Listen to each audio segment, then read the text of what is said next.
তো মুই মোর জায়গায় খারাপ কথা কইতেছে মুই ঢাই বাড়ি কিনছি আর কৃষি জমি রক্ষার বক্তৃতা মারি তারা সবাই মাটি ভরাটের সাথে জড়িত। তো এইটাকে আপনি এই জায়গা থেকে আপনি উত্তর নেবেন কেমনি বলতে পারবেন ভাই, আমাদের নিয়ে লিখতে পারবেন। তা আমাদেরকে যতদিন না পর্যন্ত এই জায়গা থেকে সরাইবেন না পারবেন, আমি এমপি, আমি চেয়ারম্যান, আমি উপজেলা চেয়ারম্যান, আমি তো প্লট ব্যবসার সাথে জড়িত না, অন্য কেউ জড়িত, তাহলে তো বন্ধ করবেন কেমনি? কোনো ভালো পরিকল্পনার মধ্য দিয়ে কোনো কাজের বিষয় আগায় না বেশি না, এটা বুঝতেছি না। তা আমি আশা করব যে আপনি সহকারে আপনারা সহযোগিতা করেন, আমরা আলোচনা করে আমাদেরকে খুব অতি তাড়াতাড়ি যদি আমরা কোলাতের আশেপাশে একটা জায়গা, কোনো একটা খাস জমি যদি আমরা নির্ধারণ করতে পারি, ওই জায়গাকে আমরা ময়লা অপসারণের জন্য মানে ব্যবহার করার চিন্তা করব। ওইটা খুঁজতেছি, যদি ওটা হয়ে যায় তাহলে আমরা হয়তো বা এইটা থেকে মুক্ত পাবো। আর কলেজা বাজার খালের ব্যাপারে আপনি জানেন ভাই, অনেক সময় চাপ দেই কিন্তু এটা কাজ হয় না, 2-1 দিন হয়তো বা একটু থাকে, তবে ময়লা ঠিকই খালে।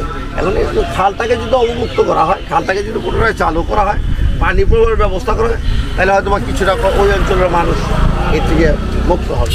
এবং এর বিকল্পও নাই, ওই খালটাকে অবমুক্ত না করার কোনো সুযোগ আমাদের হাতে কারোরই নেই। আমি তাই চেয়ারম্যান করি আর না করি, যেই আমার জায়গা হবে তাকেই মানুষ জনগণকে সাথে নিয়ে জনগণের সহযোগিতা নিয়ে খাল অবমুক্ত এটা খুব জরুরি হয়ে গেছে।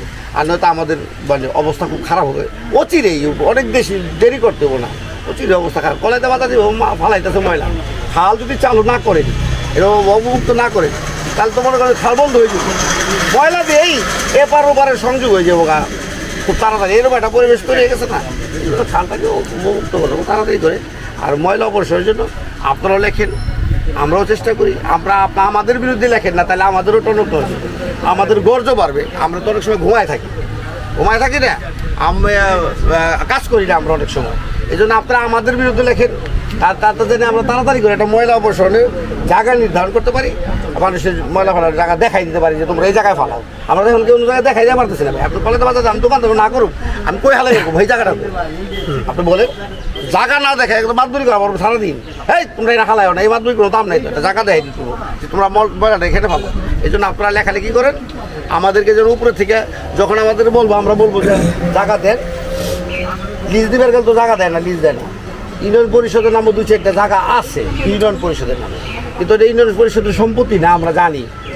এখন ওটারও দখল করা পারতেছি না। ইউনিয়ন পরিষদ RS হয়েছে কয়েকটা জায়গা আছে, আপনিও জানেন, আপনার বেগমবাদা আমার কলাত ইউনিয়ন পরিষদের নামে জায়গা আছে, কিন্তু আপনার তো যেতে পারতেছি না।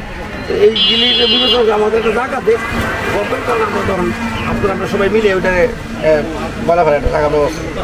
আমরা তো ভাই আমরা বলতে পারবো, জায়গার ব্যবস্থা না করে সারা জীবন আমরা বলতে পারবো, বলেই যেতে পারবো, কিন্তু সমাধানের কোনো পথ পাওয়া যাবে না। জায়গা দিতে পারে, জায়গা দেন, এসিলেন কেউ লেখেন, এসিলেন পর থেকে ইউনিয়নে জায়গা দেখ, আরে পরে ইউনিয়নে না, প্রত্যেক ওয়ার্ডে ময়লার জায়গার ব্যবস্থা করতে হবে, আর তো ভবিষ্যৎ খুব খারাপ অবস্থা। আমাদের তো ড্রেনেজ বা সিটি কর্পোরেশন না বা পৌরসভা না, আমাদের ওই ড্রেনেজ পদ্ধতিও নেই। আর কদিন পর তো পানি সরাই পারবেন না আপনি,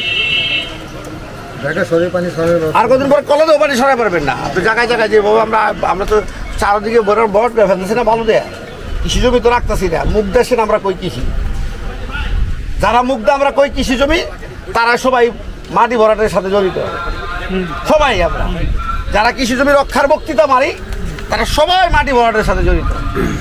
তাই এইটাকে আপনি এই জায়গা থেকে আপনি উত্তর নেবেন কেমনি বলতে পারবেন ভাই, আমাদের নিয়ে লিখতে পারবেন। তা আমাদেরকে যতদিন না পর্যন্ত এই জায়গা থেকে সরাইবেন না পারবেন, আমি এমপি, আমি চেয়ারম্যান, আমি উপজেলা চেয়ারম্যান, আমি তো প্লট ব্যবসার সাথে জড়িত না, অন্য কেউ জড়িত, তাহলে তো বন্ধ করবেন কেমনি? আগে আমাদেরকে বন্ধ করেন এই মালিকানার থেকে সব লাইসেন্স, বা আপনারা নগর উন্নয়ন করবেন, তাহলে কৃষি জমি থাকবো কই? ধরে কেরানীগঞ্জে আর 5 বছর মধ্যে কৃষি জমি থাকবো, তখন আপনার পানি দিব কই? এখন তো কৃষি জমি আছে বিধায় কিছুটা পানি ওখানে নামতেছে। আপনি আগামী 5 বছর পরে কেরানীগঞ্জে কোনো জায়গা পাবেন না। আমার চোখ ভরে গেছে বরিশাল 1.5% আর 2% মালিকানায়।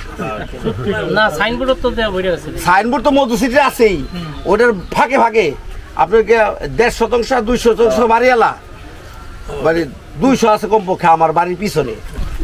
টেলিফোন করে আমি ঘুরবার গেলে শুনি প্রায় দিন, মুই তো ঢাকায় বাড়ি কিনছি, ওই ঢাকায় খারাপ কথা বলছি, ঠিক আছে না? এই যে ঢাকায় বাড়ি কিনে ভরে লিখেছে, এখন পানি আপনি কই দিবেন?